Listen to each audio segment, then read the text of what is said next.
We're pleased to have with us today Keith Manley from the Wounded Warrior Project. I think that this is a good thing right after the 4th of July to have here, especially with this particular group.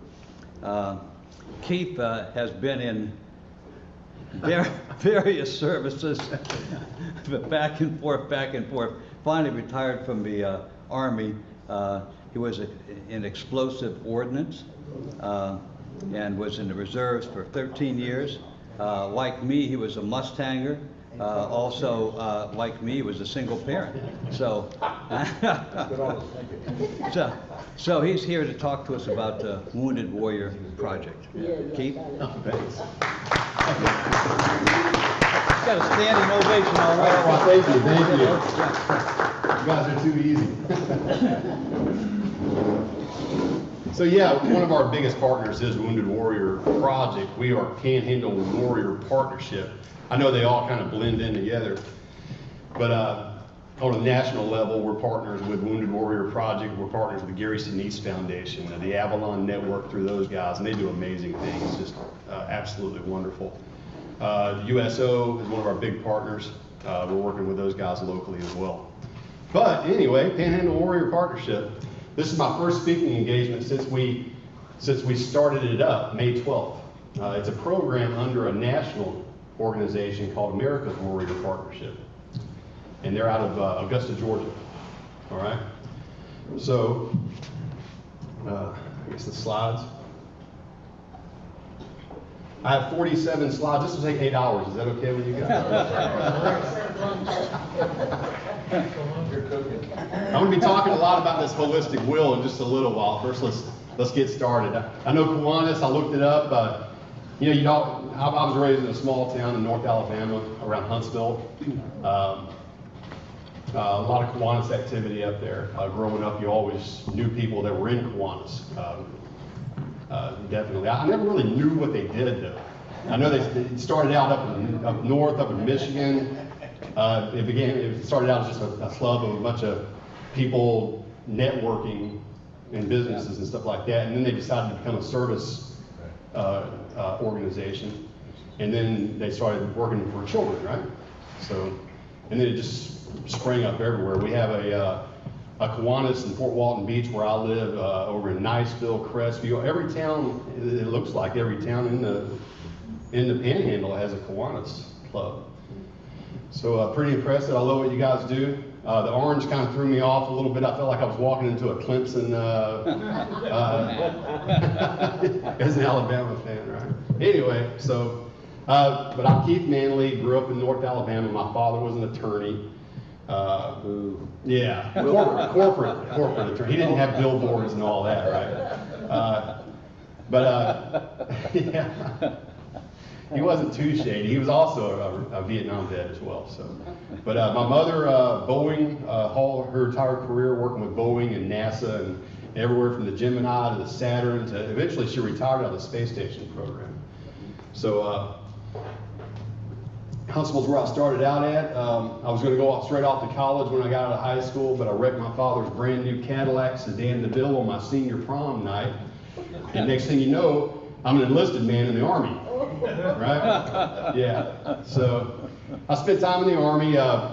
Panama after Noriega, I went in there and gave polio vaccinations to the local indigenous and sort of a service thing, hearts and minds. I really liked being a medic starting out in the military. A lot of service opportunities and things. Panama and Desert Storm, I went over there. Then I got out of the Army. I wanted to go back in after about a year and a half of college and realized I wanted to be back in the military. The Army wasn't taking prior service at the time, so I ended up in the Navy. So, aviation ordnance in the Navy. I decommed the USS America aircraft carrier, jumped over to the George Washington. 4 years in the Navy, I got out, completely from the military for a while as a single father. And then I went back in the reserves in 2001 after 9/11, like a lot of us did. I didn't want to be enlisted anymore, so I jumped over to officer candidate school, became a Mustanger, went green to gold, ended up retiring as an officer. So that was pretty rewarding. I got to do one post 9/11 tour to Iraq as a commander of a unit. And that was pretty interesting. After being an NCO all those years, actually going and becoming an officer and getting to Yeah, I get beat up a lot by the sergeant majors. Step down. Yeah.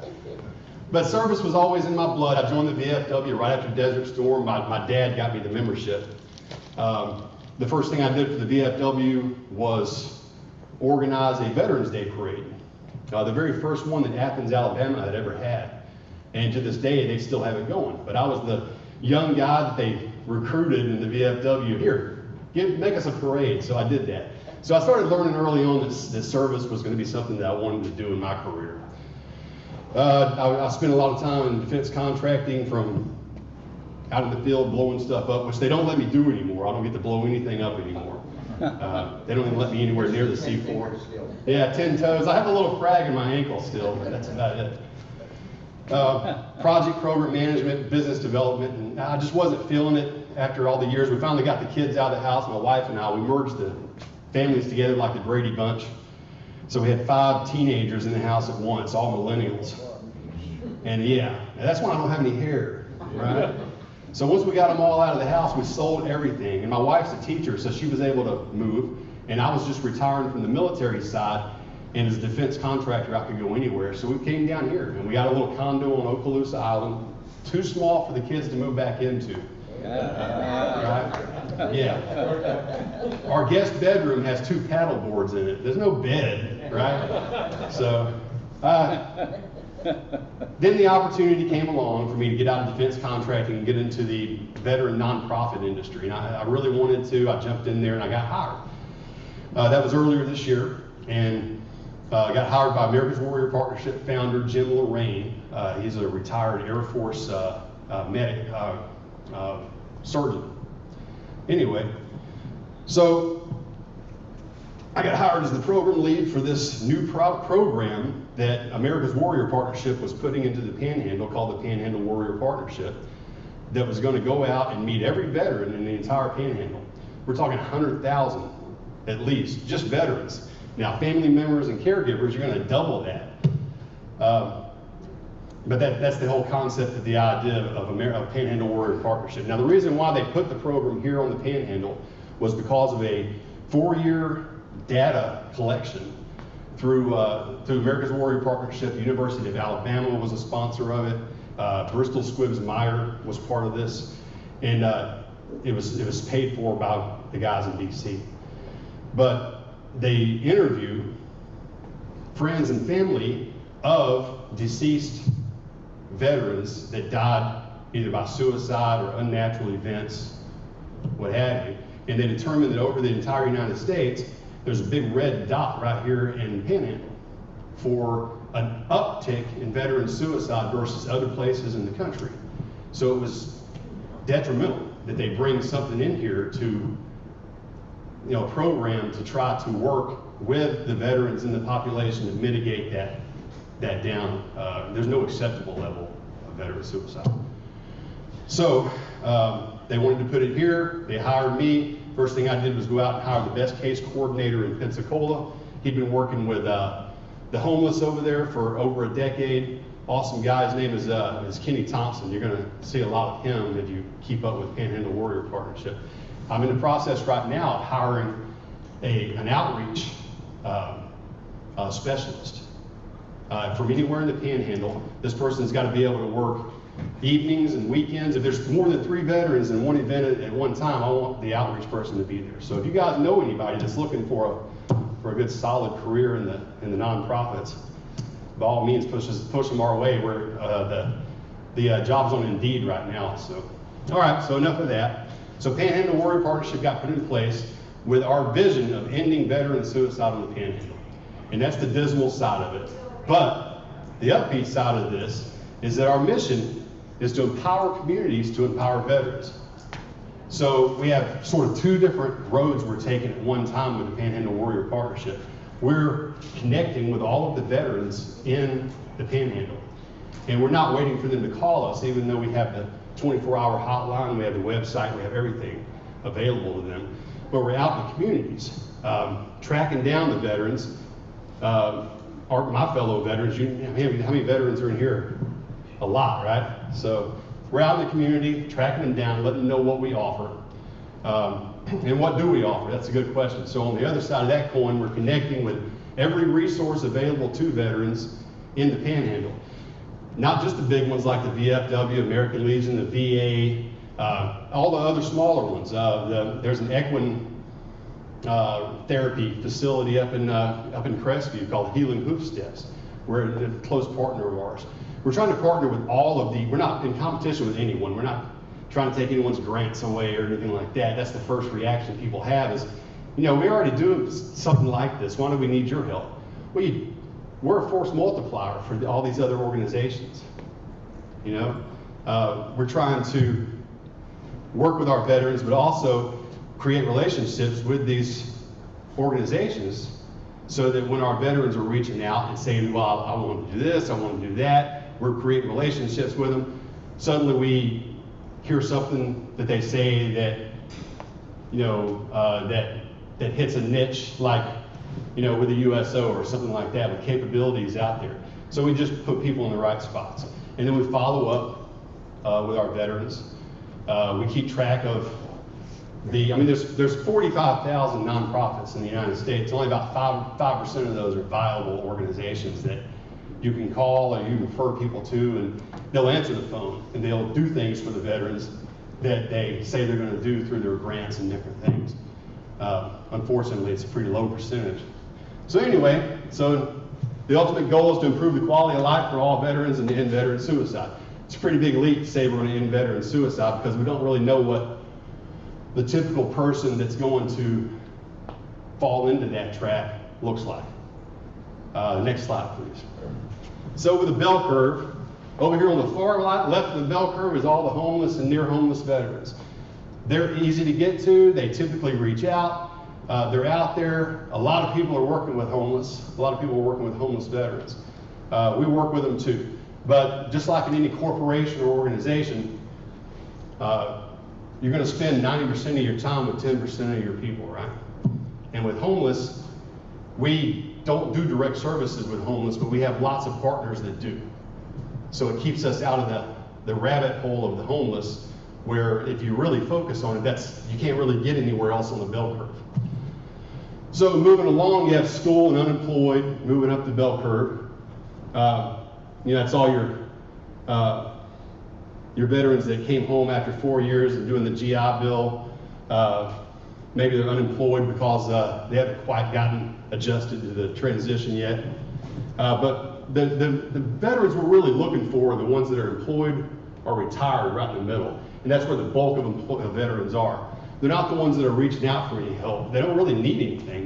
They've got 40-hour-a-week jobs. They've got families at home. They've got a professional career of some kind. There's some,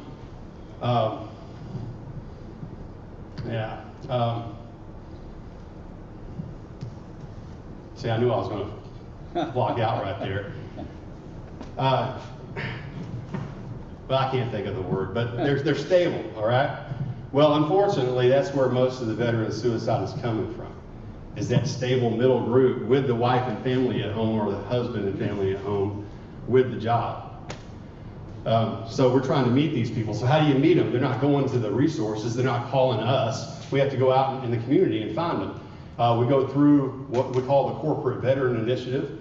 So we're talking to for-profit organizations. We're talking to all the defense contractors out on bases. We're talking to Walmart, Lowe's, and places where veterans work. And we're getting in with those, and we're creating relationships with them so that we can pass the word on to their employees that are veterans and family members and caregivers out there. Over here on the far right side is your philanthropists, executives, the people that made it well in life, and those are the ones we're looking at for possible volunteer work, just like you guys do. The people that are retired and don't have a lot going on, but still want to provide and care for services. Right now, we're working on a project with Operation Gratitude. Are you familiar with those guys? They make care packages and send them over to deployed military service members. So we're bringing them in here. We're going to create swag bags for Veterans Day this year. Thousands of these bags with all kinds of cool stuff in them for veterans from organizations and things. So if you know anybody that wants to volunteer to help put bags together, then we can always use some help. So Yeah, oh, that was quick. All right, holistic continual engagement. Relational, not transactional, sustained, sequential, human-centered design, but it's going to have to be built on trust. If a veteran calls us or puts in a self-referral online and we connect with them and we refer them to an organization that can take care of their needs, and for some reason that organization does not take care of their needs, then suddenly not only that organization but us as well have lost credibility with that veteran. And we've probably lost them for a time being, communication-wise. So we always follow up. We always keep relationships with the veterans and with the resources out there that provide services for veterans. Next slide. All right, so we do this through a 4-step program: connect, educate, advocate, and collaborate. And we do this on both spectrums. So we connect with the veterans out where they're at softball games, all over the Panhandle, wherever they be. We also connect with all the service organizations, for-profit, non-profit, organizations like yours. And then we advocate. We try to teach veterans, what resources are available. A lot of vets think the GI Bill is just for college education. Well, there's lots of programs out there that they can get into with their GI Bill. Like, for instance, we have a program down in Destin, near Panama City, actually between 38 area. These guys provide through the VA GI Bill eligibility. They provide scuba training plus gear all the way from basic level all the way to instructor. So you can become a scuba diver instructor with all the equipment. There's a diver in here, pretty expensive. So equipment provided with the GI Bill, and you can get that done just like you could do a 4-year college. So there's little niches out there that veterans don't really know that they have available to them. So we try to make that educate them, advocate for these different things. And if veterans need something in an area and we can't provide it at a local level, then we go to our national resource, which is America's Warrior Partnership. But that's the last line of defense that we do. If we can't find it in this area, then we advocate to get it into this area. So, and of course, collaboration is important with all organizations.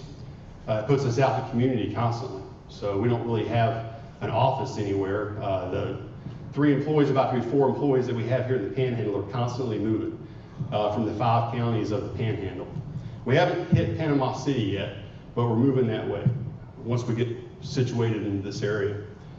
Next slide. That's it. That's the 4th one. Oh, there was one more. Probably with the notes. Yeah, probably. Yeah, right there. All right, so this big holistic will. A lot of organizations around the Panhandle take care of 1, 2, maybe 3 of these different steps in here. We look at the holistic approach for every veteran. Every veteran has their own plan that we put together. Family members and caregivers too, of course. If they need housing, typically when they come out to us, they want education, housing, employment. They want us to look at their benefits and see if, hey, maybe this 10% the VA gave me, maybe it should be 20, 30, 40% for this bruised up hip I've got or whatever. So we get a lot of that. We also work spirituality. We have connections with the larger churches around the Panhandle. We're working on that right now. Cross Point's a really, really great one that's working with us currently with our vets. Of course, earned access, benefits, relationships, recreation. Team RWB is one of our big partners here in the Panhandle. I don't know if you guys ever heard of them. They're an up-and-coming nonprofit.